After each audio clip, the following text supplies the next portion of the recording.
বারবার ঠকে যাওয়ার পরেও আমরা মানুষ চিনতে পারি না।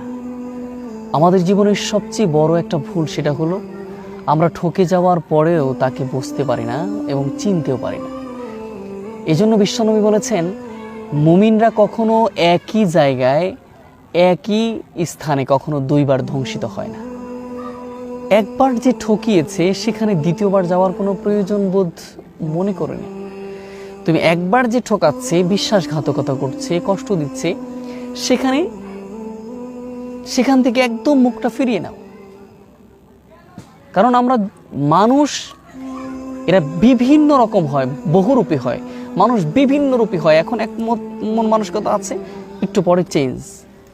আর এই মানুষ, ভালো মানুষের মধ্যে এমন মানুষ লুকিয়ে থাকে যে মানুষ বিশ্বাসই করতে পারবে না যে এ আমার সাথে এমনটা করবে, আমার সাথে বিশ্বাসঘাতকতা করবে, আমাকে ঠকাবে, এটা কল্পনাই করতে পারবে না। সেজন্য সাবধান।